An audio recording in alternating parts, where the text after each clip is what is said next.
Welcome to Beyond Just Money by Kalkine Media, an independent global media house and investor relations group.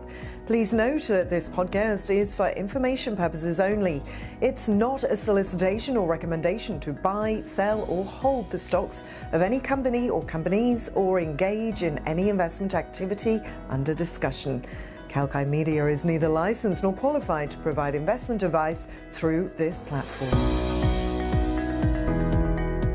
Hello and welcome to Beyond Just Money. I'm Manisha and with me today is the head of content at Kalkine Media, Miss Nidhi Sinha. Today, we will talk about stocks that never left investment guru Warren Buffett's basket despite the pandemic blues. Welcome to the show, Nidhi. Thank you, Manisha. There's always something to learn from how Buffett handles his portfolio, and all investors look up to taking cues from his basket. Yes, Nidhi. It is time to snoop into the portfolio basket of the Oracle of Omaha. Could you let our listeners know about the 5 stocks that Buffett held onto during the pandemic? Sure, I'll quickly take you through the stocks that Buffett kept in his basket even during the pandemic. The first one to look at is Apple Inc.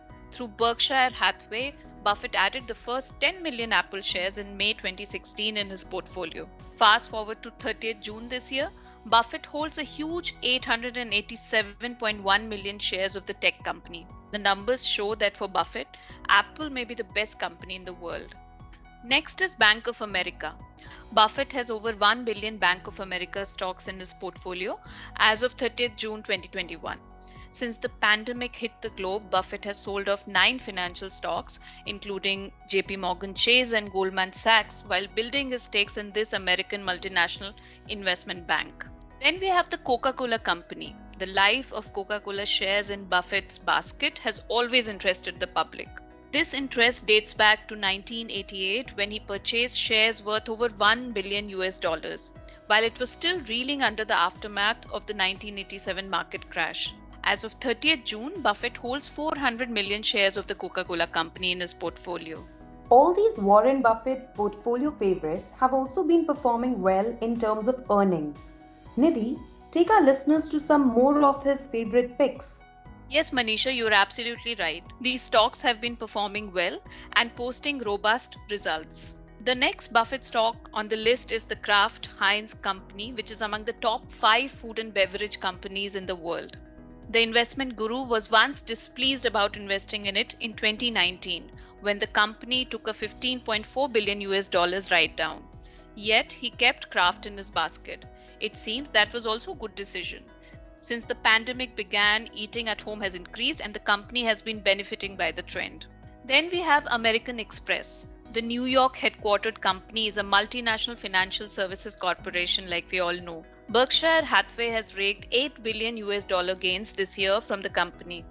American Express has been one of Buffett's oldest and most resilient holdings and has been a top performer on the Dow Jones Index this year.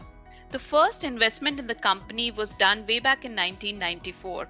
Thanks for that list, Nidhi. Buffett's portfolio is something that investors always have an eye on. Yes, it is always insightful to keep an eye on how investment gurus are operating amid this recovery. Thank you for having me on the show, Manisha. To listen to this podcast again, log on to kalkinemedia.com or subscribe to our YouTube channel. See you soon with yet another insightful episode of Beyond Just Money. Till then, as we say, stay apprised and invest wise with Kalkine Media. Our listeners are requested to make their own inquiries about any investments, and Kalkine Media strongly suggest that the listeners seek advice from a financial advisor, stockbroker, or other professional as necessary. Kalkine Media hereby disclaims any and all the liabilities to any listener arising from any use of the information shared or discussed in this podcast. This podcast is available for personal and non-commercial use only.